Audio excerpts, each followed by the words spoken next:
Bonjour une fois de plus mes bien-aimés, gloire à Jésus-Christ. Je viens par ce partage vous transmettre les versets que nous allons lire demain. Demain lundi 4 juillet, nous commençons un jeûne de 3 jours sous la recommandation du Seigneur. Et je remercie toutes les personnes qui sont là. J'attends la première personne qui va se manifester.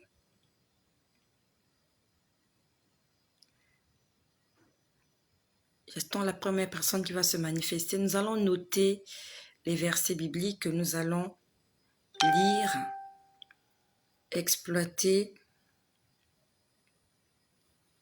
et méditer demain. Donc si tu es là, s'il te plaît, manifeste-toi. Nous allons noter les versets bibliques de demain sur la recommandation du Seigneur. Est-ce que vous êtes là? J'ai un problème avec mon écran témoin. Voilà. J'espère que vous êtes là. Que quelqu'un me fasse un signe. Nous allons noter les versets pour demain afin d'aider nos bien-aimés qui vont venir tout à l'heure. Ah, je vois Véronique Fersi qui est là. Je vois Sarah Ayenoué. Je vois Angèle Tito. Je vois ma sœur Pazé. Soyez bénis. Alors, nous allons noter pour le jeûne de demain. Pour ceux qui vont jeûner demain. D'accord? Et je te laisse partager cette vidéo ou inviter rapidement quelqu'un. Nous allons la partager et inviter rapidement quelqu'un.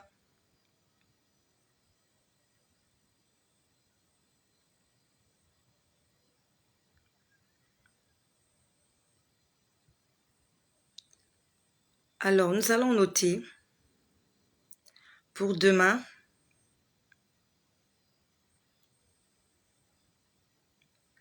Pour demain. Ok, merci, vous êtes là. Merci bien. Gloire à Jésus, nous sommes là. Merci Seigneur, merci Seigneur. Donc, nous allons noter demain. Le thème de demain, c'est, comme toujours, on commence par la repentance. D'accord? Que quelqu'un écrive la repentance. Que quelqu'un écrive la repentance, s'il vous plaît. Repentance.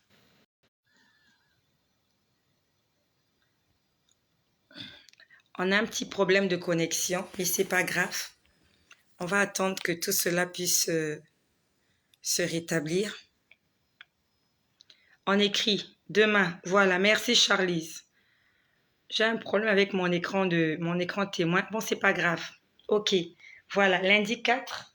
Le thème, c'est la repentance. Exactement. Merci à tous mes bien-aimés qui sont là. Donc, le thème de demain, c'est la repentance. Nous allons nous repentir demain. Nous allons nous confesser.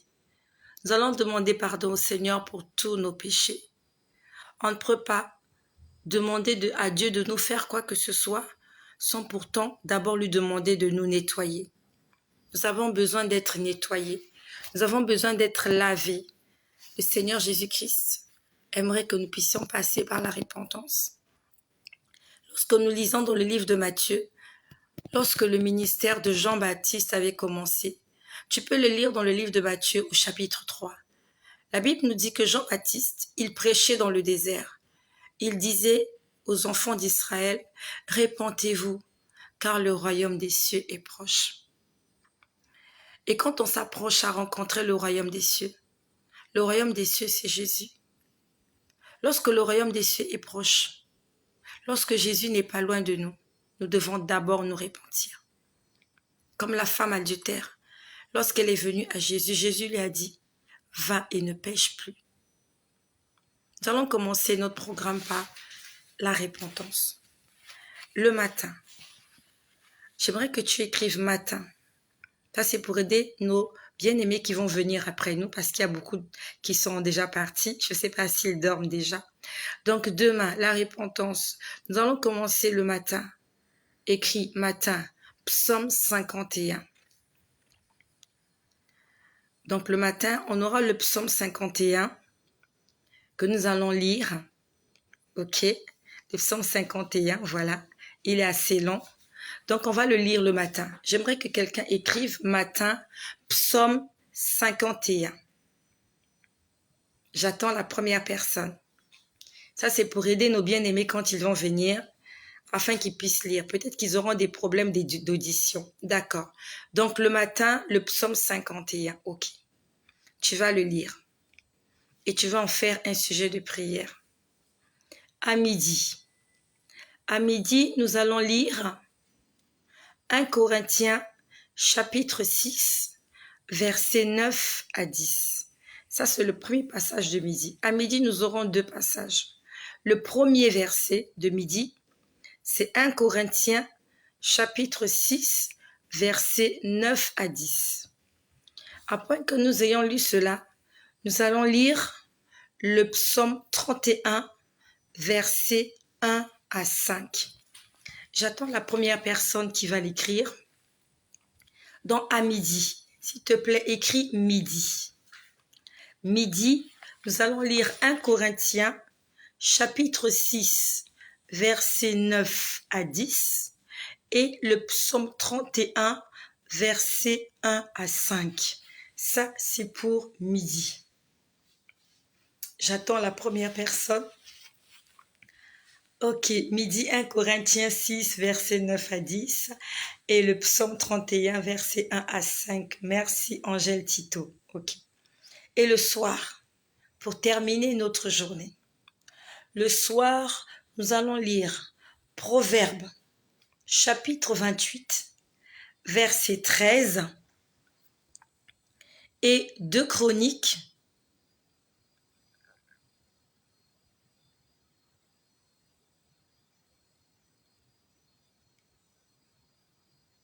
ok. Donc le soir, nous allons lire Proverbes 28, verset 13 et 2 Chroniques, chapitre 7, verset 14.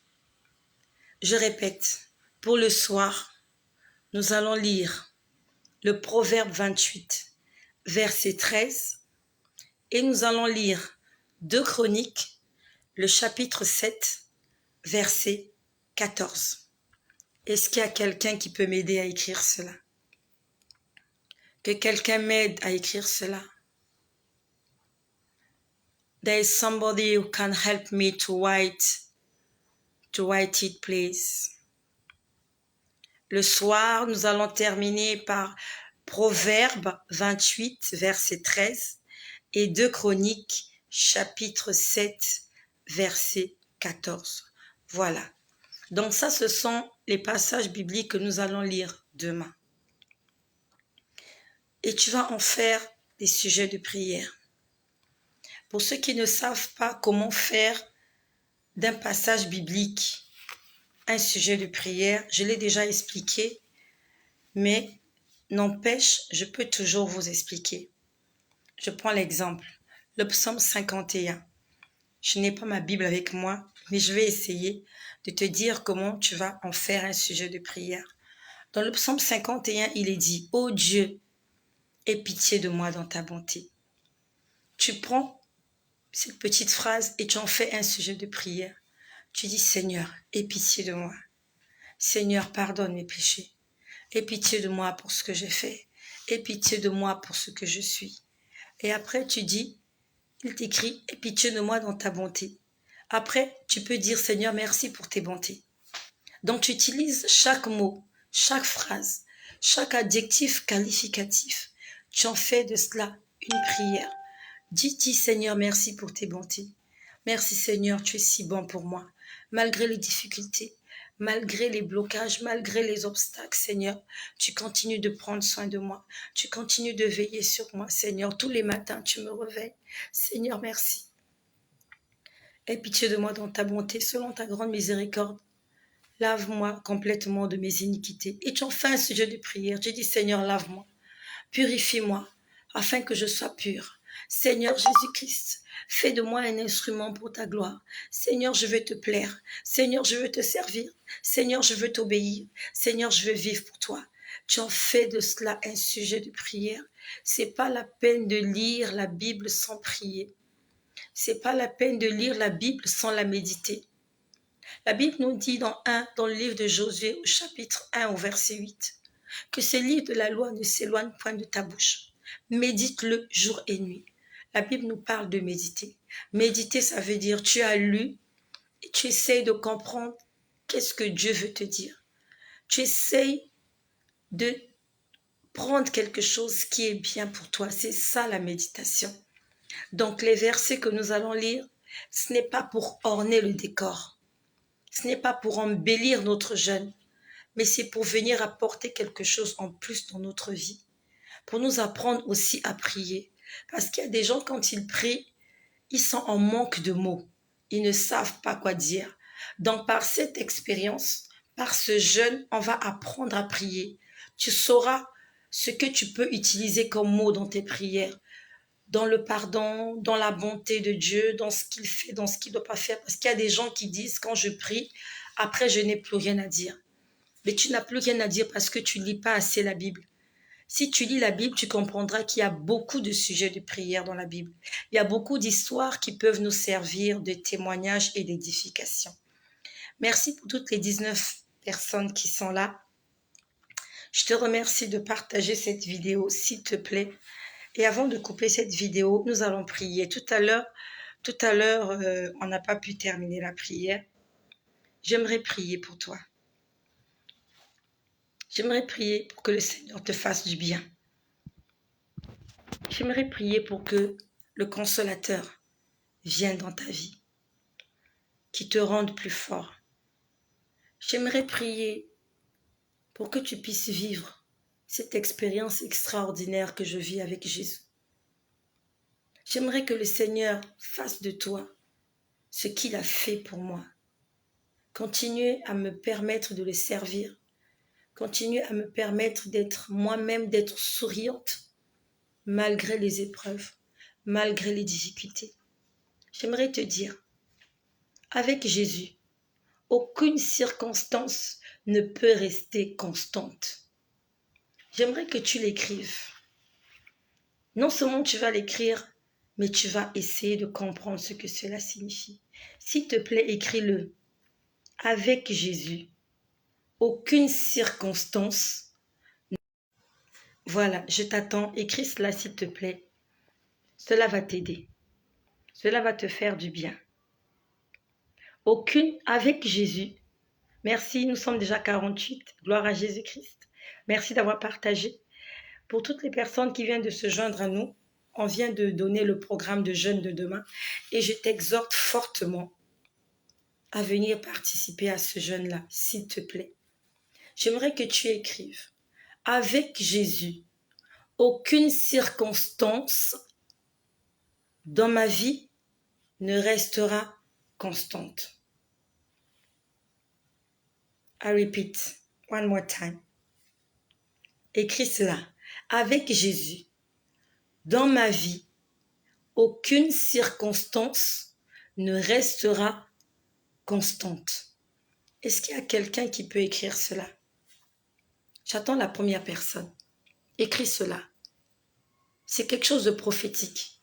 Tu es en train de prophétiser que la situation que tu es en train de vivre actuellement, elle ne restera pas constante. Elle va changer. Avec Jésus, nous allons de gloire en gloire. Aujourd'hui, ça ne va pas. Demain, ça ira. Après-demain, même si ça ne va pas. Après-demain, ça ira mieux. Voilà. Avec Jésus, aucune circonstance dans ma vie ne restera constante. Donc, la situation dans laquelle tu te trouves actuellement, elle ne restera pas constante. Bientôt, elle sera terminée. Tu vas passer à une autre étape. Et pendant que je dis ces choses-là, le Seigneur me rappelle quelque chose qu'il m'a montré. Je crois qu'il y a de cela 2 jours. Et je dis merci à Jésus parce qu'il me permet de me souvenir. Je vois tellement de choses. Je vois tellement de choses que, à la limite, si je me mettais à écrire, on va dire que vraiment, il y aurait plus de papier pour écrire tout ce que je dis. Donc, je l'ai vu, je crois qu'il y a 2 jours de cela. Je l'ai vu, j'étais comme en hauteur. C'est comme s'il y avait une montagne. Et moi, j'étais en haut de la montagne. J'étais comme au sommet de la montagne. J'avais porté des talons, de hauts talons. Et il y avait des gens qui étaient au-dessous de moi, qui étaient plus bas. Et ces gens-là me demandaient de descendre à leur niveau. Entre eux et ces gens-là, il y avait comme des pierres qui étaient là. Il y avait des pierres. Et il fallait que je puisse descendre ces pierres-là pour arriver là où ces gens-là étaient. Et je pouvais les voir comme ça. Pour les regarder, je les voyais sous mes pieds, ces gens-là. Et ces gens-là étaient en train de m'appeler. Ils me disaient, Estelle, viens, descends à notre niveau. Et j'étais vraiment tentée de descendre à leur niveau parce que je les connaissais. Je te parle de quelque chose que j'ai vu, je crois qu'il y a de cela 2 ou 3 jours, maximum 3 jours. Donc j'étais en haut sur comme une montagne ou une colline, et j'étais seule à cet endroit. Et tous les autres étaient au-dessous de moi. Ils étaient à un niveau inférieur du mien. Et ils m'appelaient, ils me disaient, viens, descends, viens, rejoins-nous. Et il y avait plein de pierres qui nous séparaient. Entre eux et moi, il y avait plein de petites pierres, il y avait plein de petits rochers qui nous séparaient. Et j'étais en train de chercher un endroit où je pouvais descendre pour les rejoindre. Sauf que tous les endroits qui étaient censés me permettre de les rejoindre plus bas, ces endroits-là étaient glissants. J'avais l'impression que vraiment ces endroits-là étaient très glissants. Je ne sais pas comment je peux expliquer, mais les endroits étaient glissants. Donc là où il n'y avait pas de pierre, là où je pouvais descendre pour les rejoindre plus bas, était très glissant. Et le problème est que j'avais des hauts talons. J'avais des talons hauts. Et ce n'était pas possible de descendre là, sinon j'allais me faire très mal. Et même si j'enlevais mes talons, mes hauts talons, j'allais quand même glisser. Et j'étais consciente de ça, que si je descends... Donc, j'étais consciente de cela. J'étais consciente que si j'essayais de descendre à leur niveau, j'allais glisser. Non seulement j'allais me faire mal, mais j'allais tomber plus bas que eux. Parce que je pouvais comprendre que si je glissais là, personne n'allait pouvoir arrêter ma chute. J'avais complètement oublié, ça m'est revenu comme ça. En fait, le Seigneur est en train de me dire, tu es en train de prendre de la hauteur. La situation que je suis en train de traverser, pour beaucoup de personnes, les gens seraient déprimés. Mais c'est bizarre, je ne me pose pas de questions de comment je vais vivre demain. Je me pose juste la question de savoir qu'est-ce que Dieu veut que je fasse actuellement. C'est ça ma prière. Je demande au Seigneur, je dis, Seigneur, dis-moi comment est-ce que je dois me comporter maintenant? Comment est-ce que je dois prier? Comment est-ce que je dois faire des choses? Parce que c'est un moment crucial dans ma vie. Je sais que Dieu me fait passer par cette épreuve, par ce chômage temporaire. Oh, il est tellement temporaire. Ce chômage-là ne mettra même pas un mois. Ce chômage-là ne fera même pas un mois. C'est quelque chose de très court. Et Dieu veut m'apprendre quelque chose. Il y a de cela quelque temps, je vous ai dit, je voyais qu'on m'apprenait à faire du tricotage. On m'apprenait à faire du tricotage avec les crochets, pour ceux qui savent. Tu as la bobine de fil et tu peux faire des tricots ou je sais pas comment on appelle ça. Et j'ai appris ça quand j'étais très jeune. Et je pouvais voir qu'on me disait, tu vois, fais entrer le crochet comme ça, ressort, tourne comme ça, fais comme ça. Sauf que il y avait une autre technique qu'on m'apprenait. Dans ce qui est sûr, je suis persuadée que Dieu veut que je sorte de cette épreuve avec quelque chose en plus. Dieu veut me former. Dieu veut m'apprendre quelque chose. Je ne sais pas encore quoi, mais je sais qu'il a permis cela. Il est en train de permettre ça, pas pour me faire du mal. Ben oui, demain on va jeûner, Rufin Patnelli. En jeûne demain. J'ai donné les versets. Donc si tu vas plus haut, tu vas lire les versets pour demain. Et s'il y a encore des sœurs, des frères qui sont là, si vous pouvez encore forwarder les versets pour les frères qui viennent de venir là, faites-le s'il vous plaît. Et merci de partager aussi cette vidéo, s'il te plaît. Donc, je sais que,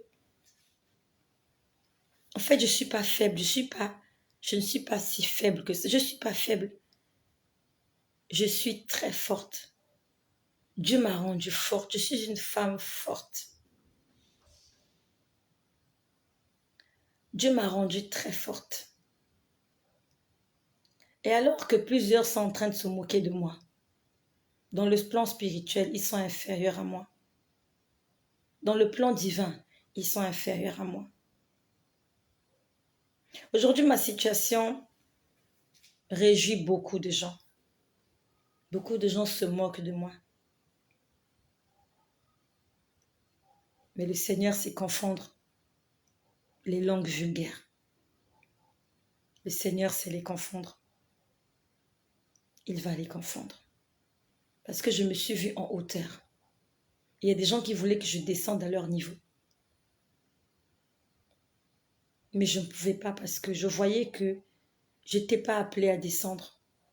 Sinon, j'allais glisser, me faire très mal et me retrouver très bas. J'aimerais prier ce soir.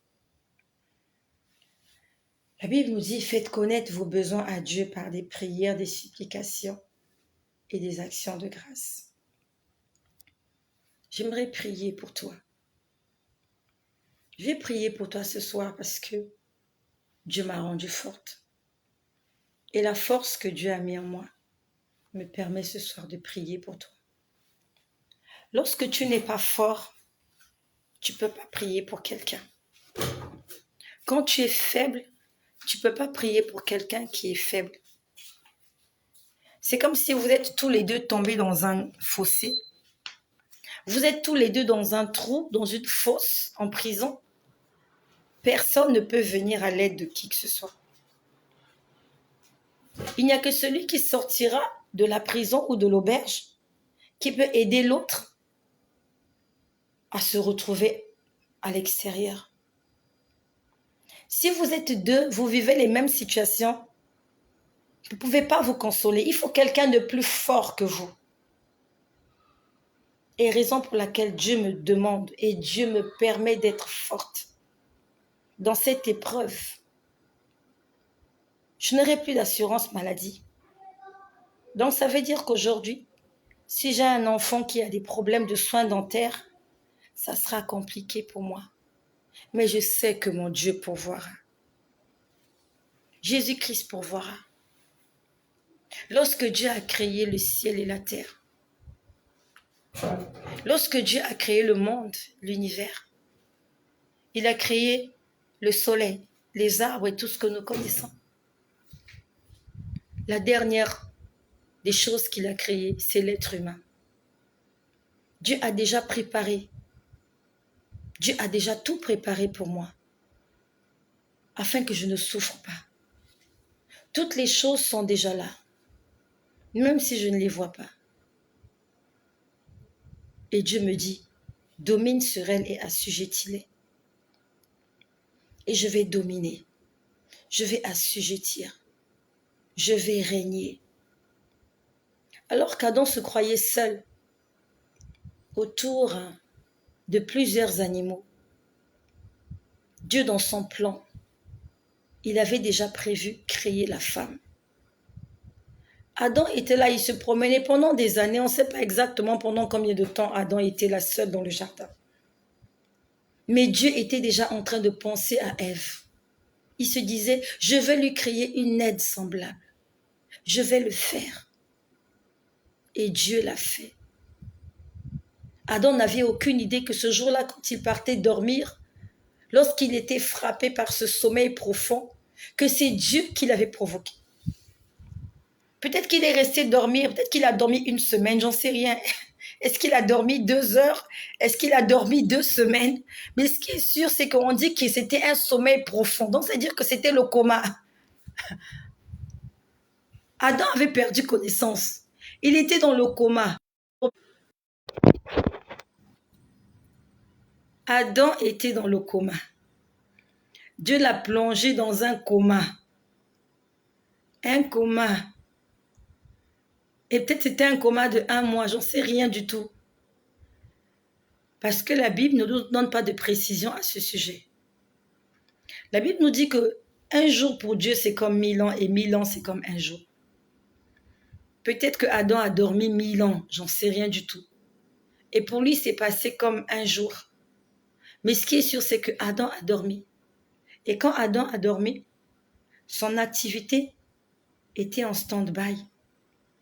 Ça veut dire que si avant de dormir, il avait mangé, le temps de son sommeil, le temps de son coma, il avait eu le temps d'avoir l'estomac vide et d'avoir faim.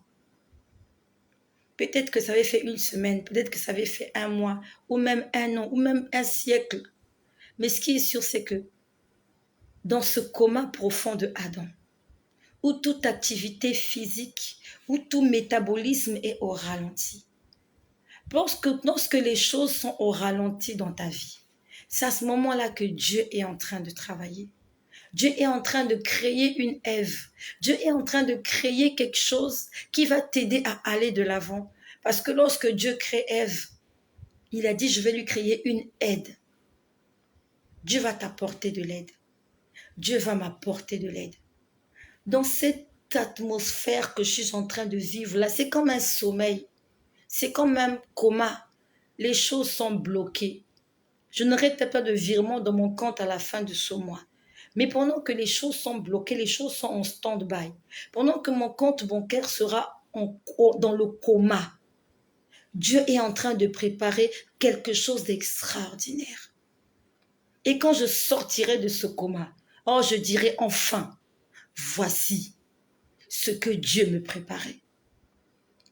Le coma dans lequel tu te trouves, le sommeil, ce sommeil-là financier, si tu es dans la destinée de Dieu, si tu es dans la providence de Dieu, si tu restes dans le jardin d'Éden, Éden signifie paradis. Le paradis, c'est la maison de Dieu. Si tu restes dans la maison de Dieu, si tu restes dans la présence de Dieu, si tu restes à Éden, même si tu dors, même si tu es dans le coma, c'est pour ton bien. Le Seigneur te prépare une surprise. Lorsque tu vas te réveiller, tu vas te relever. Tu verras quelque chose de nouveau. Comme la manne qui est tombée du ciel. Les enfants d'Israël, quand ils étaient en Égypte, ils n'avaient jamais vu la manne. Ils ne savaient pas ce que c'est que la manne. Et quand je lis la Bible dans Exode 6, on dit que le matin, ils se sont levés. Ils ont vu le brouillard se dissiper. Ils se sont approchés. Ils ont vu des choses comme des graines de coriandre. Ils se sont dit, qu'est-ce que c'est? Ils étaient étonnés. Ils se sont regardés tous. Ils se sont dit, mais c'est quoi? Qu'est-ce que c'est? Ça vient d'où cette chose? Qui a fabriqué, qui a préparé, qui a créé cette chose? Qu'est-ce que c'est? J'aimerais te dire que le Dieu du qu'est-ce que c'est, il n'a pas changé. Un matin, tu vas te réveiller. Les gens diront, qu'est-ce que c'est? Qu'est-ce qui s'est passé dans sa vie? Non mais c'est extraordinaire. On n'a jamais vu ça. Non seulement les gens seront étonnés, toi-même tu seras étonné, tu te poseras la question, mais qu'est-ce que je vis? Comme Joseph.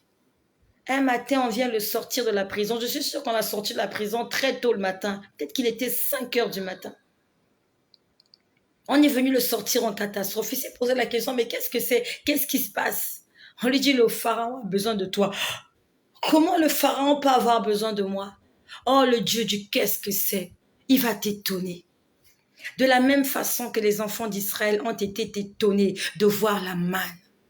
La Bible nous dit que ça avait le goût d'un gâteau de miel. Pas de n'importe quel miel, le miel céleste. Le miel qu'on mange là dehors, là, ce sont les miels des abeilles. Mais je te laisse imaginer le goût du miel céleste. Ça avait le goût d'un gâteau de raisin. Et ils ont mangé ça pendant 40 ans. À aucun moment. Lorsque tu lis l'histoire des enfants d'Israël, depuis le jour où la manne a commencé à tomber, jusqu'à l'entrée à Canaan, ils ont mangé la manne. Dieu faisait tomber la manne tous les matins. Ils n'ont jamais été fatigués de manger la manne. Ils ont mangé cet aliment-là jusqu'à entrer dans leur providence. Et le Dieu du qu'est-ce que c'est, il va t'étonner. De la même façon qu'il a fait tomber la manne tous les matins. Le Seigneur va t'étonner tous les matins jusqu'à la fin de ta vie. Jusqu'à ce que tu entres dans le lieu de repos. Jusqu'à ce que tu accèdes à ton repos éternel. La terre promise Canaan. Et ce soir, nous allons invoquer le Dieu du qu'est-ce que c'est. Ce soir, je vais appeler le Dieu du qu'est-ce que c'est. Le Dieu qui étonne. Non seulement il étonne mes ennemis, mais il va aussi m'étonner. Des gens seront étonnés de ce que Dieu va faire avec moi et de ce que Dieu va faire pour moi et de ce que Dieu va faire en moi. Ce soir, j'aimerais prier. Nous sommes 53. S'il te plaît, partage cette vidéo. Nous allons appeler le Dieu du qu'est-ce que c'est afin que plusieurs personnes se posent la question de savoir qu'est-ce qui s'est passé. Comment ça s'est passé? Ce qui va t'arriver là. Les gens se poseront la question, comment elle a fait? Comment elle a fait? Je n'ai rien fait. Juste que j'ai un avocat auprès du Père. Et c'est lui qui intercède pour moi. Il s'appelle Jésus-Christ Emmanuel. Éternel mon Dieu, ce soir, Seigneur, je te rends grâce pour les moments merveilleux que je passe avec toi et avec toutes les personnes qui sont là. Seigneur, tu connais les problèmes de chacun. Mais par-dessus tout, tu aimerais d'abord nous sauver. Seigneur, je te prie pour la vie de chaque personne qui m'écoute là ce soir. Que ce soit en direct ou en différé. Je prie pour toutes les personnes qui vont se connecter. Seigneur, de la même façon que tu as ouvert la mer et que les enfants d'Israël sont passés, Seigneur, je sais que tu vas ouvrir la mer pour nous. Seigneur, j'ai la conviction, j'ai la foi, j'ai la ferme assurance, Seigneur, que cet obstacle que nous sommes en train de voir aujourd'hui, nous allons passer à travers cet obstacle. Seigneur, ce n'est pas un obstacle. C'est juste une situation par laquelle toi, tu aimerais faire éclater ta gloire. Seigneur, je sais que je me retrouverai de l'autre côté par la puissance du nom de Jésus-Christ. Et j'aimerais que tu déclares aussi, fais cette prière avec moi, que cet obstacle n'est pas un obstacle. La situation que je traverse, c'est une épreuve par laquelle Dieu veut me faire passer de l'autre côté. Afin que les hommes sachent qu'il y a un Dieu et qu'il n'a pas changé. Afin que les hommes sachent que j'ai une alliance avec le roi des rois. Afin que les hommes, des femmes, ma famille, tous ceux qui m'entourent sachent, Éternel, que tu as mis en moi quelque chose. Et que cette chose-là crie Abba Père. Seigneur, quelles que soient les difficultés, je n'abandonnerai pas cette lutte. Quelles que soient les difficultés, Seigneur, je te resterai fidèle. Je ne vais pas te laisser, Seigneur, parce que je n'ai plus de boulot. Je ne vais pas t'abandonner, Seigneur, parce que mon congélateur sera vide. Je ne vais pas t'abandonner, Seigneur, même si mon compte en banque est vide. Je ne vais pas cesser de te servir, Seigneur. Je te servirai jusqu'à la fin de mes jours. Parce que ta parole me dit que l'homme ne vivra pas de pain seulement, mais de toute parole qui sort de la bouche de Dieu. Même si je n'ai pas de quoi manger, je sais, Seigneur, que le fait de lire ma Bible va me rendre forte. Je serai plus forte tous les jours en lisant la Bible. En jeûnant, je serai plus forte. En évangélisant, je serai encore plus forte. Parce que j'ai en moi l'esprit de force. L'esprit que tu avais mis dans Samson. L'esprit qui était dans Samson qui lui permettait de tuer des milliers de Philistins. Juste à l'aide d'une mâchoire d'âne. Seigneur, cet esprit n'a pas changé. Seigneur, cet esprit est toujours d'actualité. Cet esprit-là, c'est le Saint-Esprit. Cet esprit-là, il s'appelle l'esprit de vérité. L'esprit de vérité. Cet esprit qui travaillait avec Samson. En ce temps-là, il se posait sur Samson. La Bible nous dit que lorsque l'esprit de Dieu le saisissait, qu'il faisait des choses extraordinaires. Mais aujourd'hui, cet esprit-là ne se pose plus sur moi. Cet esprit-là vit en moi. Cet esprit-là est en moi. En ce temps-là, il se posait sur des gens. La Bible nous dit, oh Seigneur, lorsque l'Esprit de Dieu se posait sur David, il se mettait à chanter et que le cœur de Saül était apaisé. Aujourd'hui, cet esprit ne se pose plus sur moi. Cet esprit est à l'intérieur de moi. Et je sais que je suis plus forte. Je suis plus forte que Samson. Si Samson a tué des milliers de Philistins, moi je vais tuer des milliers d'adversaires. Mes adversaires vont tomber par la puissance du nom de Jésus. Et je vais servir ce Dieu-là jusqu'à la fin de mes jours. Seigneur, je sais que même si il y a le manque, Seigneur, de la même façon que tu as nourri Élie, tu l'as nourri au torrent. Tous les jours, il y avait des corbeaux qui lui apportaient du pain et de la viande. Je sais, Seigneur, par la puissance du miracle du Saint-Esprit, tu peux aussi amener des anges chez moi pour remplir mon congélateur. Je sais que rien n'est impossible à Dieu. Seigneur, rien n'était impossible, Seigneur. J'ai tellement vu des choses avec toi et je sais que tu es tout puissant, tu t'appelles Dieu. Même si je n'ai plus d'argent pour remplir mon congélateur, je sais que par le miracle de Jésus, un matin, je vais me réveiller. Mon congélateur sera rempli de nourriture. Ma voiture sera pleine de carburant. Oh Seigneur, j'ai la conviction, Seigneur Jésus, que ce que les autres ont vécu, c'est plus petit que ce que tu veux faire avec moi. Je n'ai pas peur du lendemain. Car je sais en qui j'ai cru. J'ai cru au Dieu Tout-Puissant. Et Seigneur, ce soir, je t'invite dans la vie de toutes les personnes qui sont là, qui ont soif de toi. Seigneur, nous avons soif de toi, Seigneur. Saint-Esprit, nous avons soif de toi. Mets la joie dans nos cœurs. Nous voulons apprendre à sourire, à rire. Nous voulons apprendre à continuer à te servir, quels que soient les obstacles. Seigneur éternel, ce ne sont pas des obstacles, ce sont des épreuves. Ce sont des exercices que tu nous donnes. Ce sont des travaux dirigés. Ce n'est pas la mort. Cette situation-là ne va pas me tuer.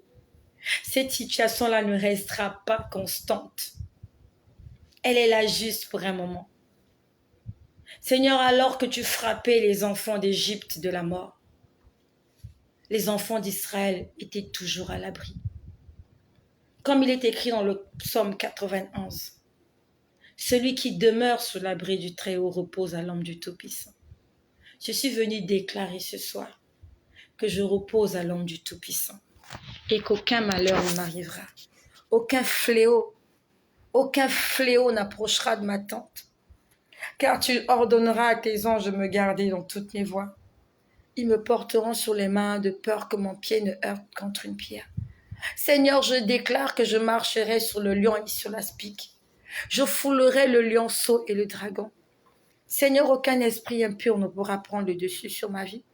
Seigneur, aucune tribulation, Seigneur, quelle qu'elle soit. Je te fais confiance, Jésus.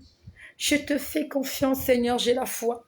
Dans ta parole, tu as dit, si vous avez de la foi comme un grain de moutarde, comme un grain de riz, Seigneur, tu m'as dit, si vous avez une petite foi, vous ordonnerez à cette situation-là de changer et elle va vous obéir.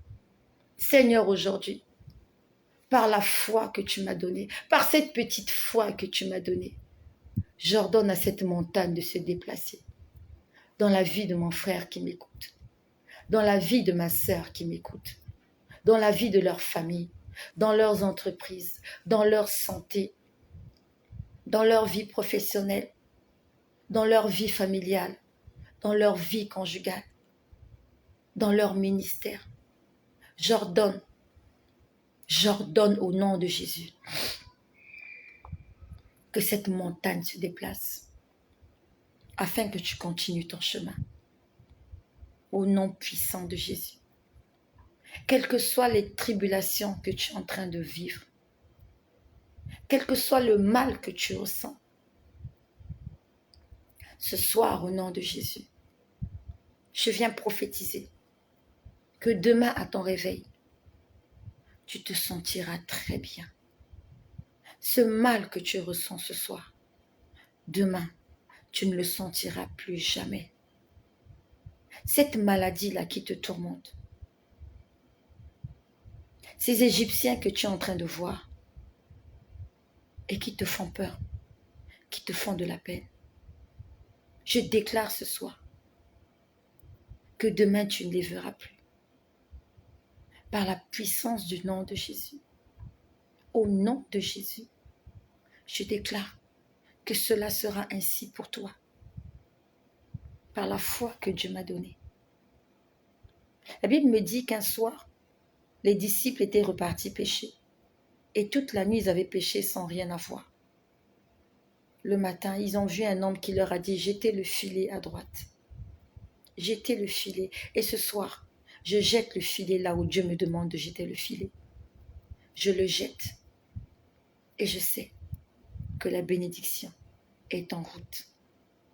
Comme pour Habakkuk, je reste à mon poste. Je reste sur la tour. Et j'attends que la prophétie s'accomplisse. Je vais la lire tous les jours couramment. Je vais déclarer tous les jours que Jésus-Christ a le dernier mot dans nos vies. Je vais le déclarer tous les jours jusqu'à la fin de mes jours, que notre Rédempteur, il est vivant et que c'est lui qui se lève le premier. Il se lève aussi le dernier. Il est l'alpha et l'oméga. Même si tu n'as pas commencé avec Jésus, tu peux terminer avec Jésus. La Bible nous dit vaut mieux la fin d'une chose que son commencement. Peut-être que tes commencements ont été faibles et médiocres. Peut-être que tes commencements ne donnent pas envie. Il n'y avait pas d'espoir. Mais que le Seigneur te donne une fin heureuse. Au nom de Jésus.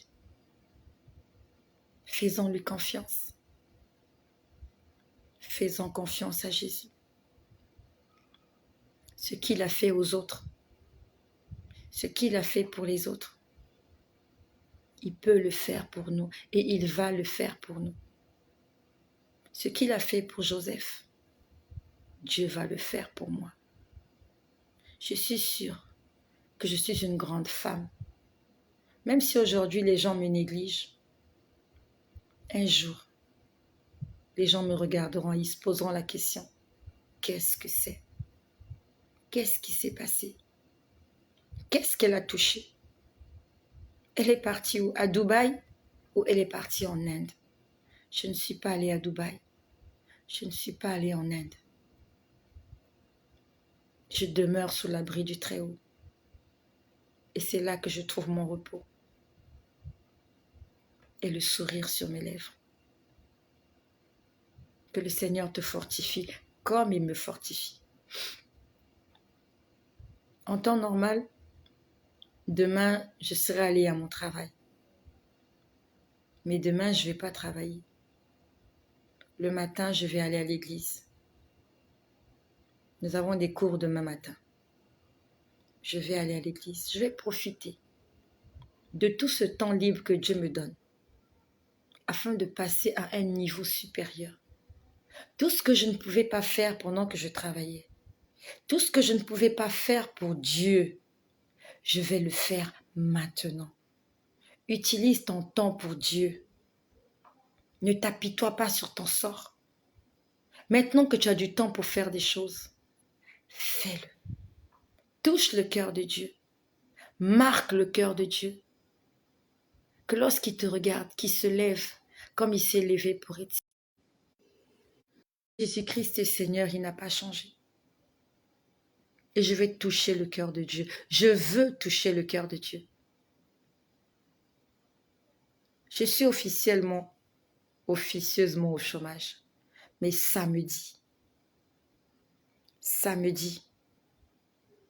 je vais aller en studio pour enregistrer mon 9e titre. Dieu me donnera des moyens. Dieu me donnera de l'argent afin de payer les musiciens, afin de payer le studio. Et Dieu me donnera une voix.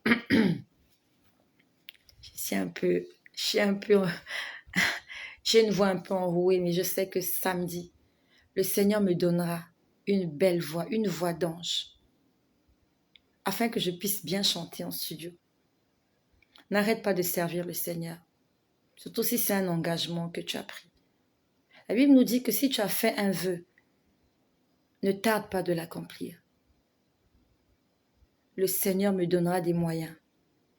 Je vais aller en studio samedi. Je ne vais pas pleurer pour dire à Dieu, non, j'ai pas d'argent, voilà, non. Ce que j'ai, je vais l'utiliser pour la gloire de Jésus. Et je laisse le Seigneur faire le reste. J'ai beaucoup de choses à dire. Lorsqu'on nous parle de la veuve de Sérepta, Élie est venu, lui a dit, fais-moi à manger. Cette dame-là n'avait plus rien. Cette dame n'avait plus rien dans sa cuisine, si ce n'est qu'un peu d'huile et un peu de farine. De l'huile et de la farine.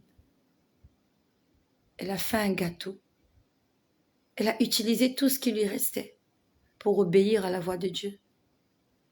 Et la Bible nous dit, plus jamais il n'a manqué de nourriture dans la vie de cette femme. Sa cuisine avait toujours été approvisionnée par l'Éternel des armées. Samedi, je vais aller en studio pour la gloire de Jésus. J'ai déjà contacté quelqu'un pour mon clip. Il m'a déjà fait le devis. Et maintenant que je suis libre, je vais m'exercer à la maison. Je vais commencer à faire des chorégraphies avec des chorégraphes pour préparer mon clip. Je vais le faire. Satan, je vais faire ce clip. Esprit impur, sorcier, méchant. Samedi, j'irai en studio. Je vais payer le clip. Je vais faire ce clip-là pour la gloire de Jésus. Et vous n'allez pas m'en empêcher. Ce n'est pas le manque d'argent. Le peu que je vais recevoir, je vais l'investir pour la gloire de Jésus. À votre honte. Vous allez avoir honte. Vous croyez que ce ministère va s'arrêter? Ce ministère ne s'arrêtera jamais. Parce que l'or et l'argent appartiennent à mon Père. J'ai la foi et je m'accroche sur ses promesses. Il m'a déjà montré ce que je serai dans plusieurs années. Donc je suis là, je ne m'inquiète pas. Je sais ce que je serai dans plusieurs années. Cette situation-là, elle ne restera pas constante. Car je rappelle à Dieu ses prophéties. Et je sais qu'il n'a pas menti. Sois fortifié, mon ami. Sois fortifié, je t'en supplie. N'abandonne pas.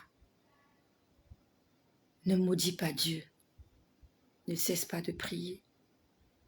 Si c'est trop difficile pour toi, tu peux pleurer. Pleurer fait du bien. Mais ne maudis pas Dieu. Pleure si ça peut t'aider. Mais ne renie jamais Jésus-Christ, s'il te plaît. Il n'a pas encore cessé de t'étonner. Dieu va t'étonner. Le Dieu du qu'est-ce que c'est. Le Dieu du qu'est-ce que c'est. Il fera quelque chose dans ma vie qui va étonner des hommes et des femmes qui n'auraient jamais pensé que moi, Estelle, Je peux devenir un cadre dans une société. Je peux devenir directrice dans une société. Même si je n'ai pas de compétences. Même si je n'ai pas de diplôme. Le Dieu que je prie, il s'appelle Tout-Puissant. Emmanuel, Jésus-Christ.